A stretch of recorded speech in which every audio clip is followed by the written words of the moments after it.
Hey, this is Woodman here. I want to go through and talk to you today about making a detailed comparison of borderline personality disorder, avoidant personality disorder, narcissistic personality disorder, histrionic personality disorder, and antisocial personality disorder. What are some key features of borderline personality disorder? Well, some key features would include emotional instability in the sense that, their emotions can be very intense and it can rapidly change. May also have a fear of abandonment, right? This may come from childhood. The strong fear of being left alone. And so there's always this need to have someone around. Unstable relationships. The relationships are intense, they're volatile, they're swinging between idealization and devaluation. It's not stable, right? What about identity disturbance? Well, you have this unstable self-image, or maybe a unbalanced sense of self, right? What about impulsivity? There are risky behaviors involved, such as substance abuse, binge eating, or even reckless driving. What about self-harm? There might be suicidal behaviors, self-mutilative behaviors, threats of self-harm, chronic feelings of emptiness. There are always these persistent feelings of being void or empty, coupled also with intense anger, right? These anger, it's infrequent but inappropriate anger that may rise up from time to time. What about avoidant personality disorder, second on our list? Well, its key features would include social inhibition, extreme shyness, fear of rejection in social situations. You have this imposter syndrome, feelings of inadequacy, persistent feelings of being inadequate or inferior, hypersensitivity to criticism, real strong sensitivity to negative evaluation, negative criticism, and this real avoidance of social interactions. Right, so you're avoiding social activities, you're avoiding occupations that involve significant interpersonal contact due to a fear of rejection, and of course a reluctance to take risks. There's this unwillingness to engage in new activities or take risks due to a fear of embarrassment. Up next, we have narcissistic personality disorder. Very common one that people like to harp on. Not many people know if certain people have it. You have to really be diagnosed with it. But here we go. Grandiosity. You have an exaggerated sense of self-importance and a need for excessive admiration. A lack of empathy. Difficulty recognizing or caring about the feelings of others. Entitlement. Belief that they are special and deserve special treatment. Exploitativeness, taking advantage of others to achieve their own interpersonal ends. Preoccupation with fantasies. You have these fantasies of things that just aren't, right? Unlimited success, unlimited power, unlimited brilliance, unlimited beauty, maybe an ideal love. Arrogance, displaying arrogant, haughty behaviors or arrogant attitudes. Envy, which some people tend to mistake with jealousy, but envious of others or believing others are envious of them, right? You ain't better than me.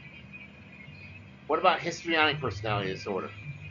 Well, its key features would include being attention seeking, constantly seeking attention, and being uncomfortable when not the center of attention.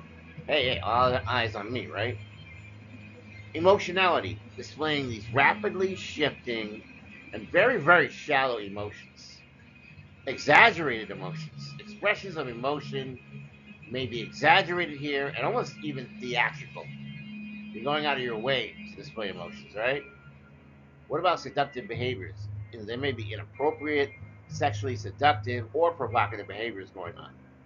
Suggestibility, easily influenced by others or by circumstances. Impressionistic speech. The speech style here really kind of lacks detail and is often overly impressionistic, like you're trying to put on an act, right? And the relationships are considered more intimate than they really are. In other words, you believe that the relationships are more serious or more intimate than what actually takes place, right? And lastly, we have antisocial personality disorder, ASPD. So its key features are going to include disregard for the rights of others, a consistent disregard for the concerns and feelings of other human beings, or even other animals or other, life forms. You have a lot of deceitfulness, frequent lying, lots of aliases, counting others for personal gain. You have impulsivity, failing to plan ahead, to consider the consequences of one's actions. Irritability and aggressiveness, repeated physical fights, repeated assaults, a lot of violence. Reckless disregard for safety. No concern for the safety of others, very little concern for the safety of self. Consistent irresponsibility and failure to maintain a consistent work pattern, work behavior, or even maintaining one's own financial obligations. And then you have this lack of remorse, this indifference to or rationalizing having hurt, mistreated, or even stolen from others. So now let's go and compare all of these, right? So in core focus, we have borderline personality disorder, where you have a fear of abandonment and instability in relationships and self-image. In avoidant personality disorder, you have extreme social inhibition, feelings of inadequacy, and sensitivity to criticism. In narcissistic personality disorder, you have grandiosity, you have the need for admiration, and you have a lack of empathy. In histrionic personality disorder, you have excessive emotionality and attention seeking behavior. And of course, in antisocial personality disorder, you have a disregard for the rights and feelings of others, deceit, lies, manipulation, misrepresentation, as well as impulsivity. So, now what about emotional expressions as between these different disorders? Well, for borderline personality disorder, you have intense and unstable emotions, frequent mood swings. For avoidant personality disorder, you have this fearfulness, this anxious emotion, especially in social situations. In narcissistic personality disorder, you have the emotions are often tied to self esteem and perceived slights, which leads to anger or depression. In histrionic personality disorder, the emotions are shallow, they're rapidly changing, and they often seem exaggerated or even theatrical. In antisocial personality disorder, you have a very limited range of emotions, very unemotional to be honest, often linked to irritability and aggression. What about interpersonal relationships as between these five different disorders? With borderline personality disorder, you have intense and unstable relationships with alternating idealization and devaluation. With avoidant personality disorder, you have avoidance of relationships due to fear of rejection and feelings of inadequacy, the imposter syndrome. With narcissistic personality disorder, you have relationships that are often superficial, that are driven by the need for admiration, and it can be very manipulative or exploitative. And then with histrionic personality disorder, the relationships are perceived as more intimate than they really are, and the behaviors are designed to draw attention and approval from others. With the antisocial personality disorder, you have relationships that are often manipulative, exploitative. They lack genuine attachment or concern for others because really there's a bigger agenda at play there, right? What about your behavioral patterns? With borderline personality disorder, you're going to have impulsivity and self destructiveness, and these behaviors are quite common. With avoidant personality disorder, you're going to have avoidance of social interaction, new activities due to fear of rejection. Like, you're not really taking risks, right? With narcissistic personality disorder, the behaviors are aimed at achieving power, success, and admiration. With histrionic personality disorder, the behaviors are often focused on gaining attention and approval for others. With antisocial personality disorder, the behaviors include deceit, manipulation, and a disregard for the law and for the rights of others.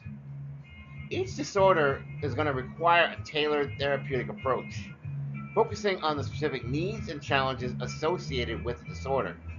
Understanding these distinctions is crucial for proper diagnosis and treatment.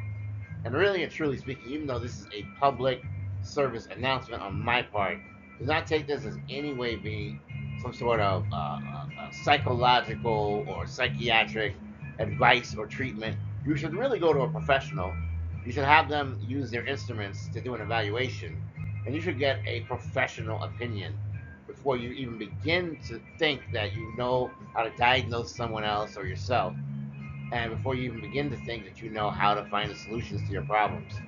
It's really best to find a specialist in that area who actually knows what they're doing, And anything that I say here really should not be interpreted as me giving you any kind of business advice, legal advice, personal advice, psychological or psychiatric advice. Again, always seek out a professional who knows what they're doing. Go to the experts. I hope this information has been helpful to you.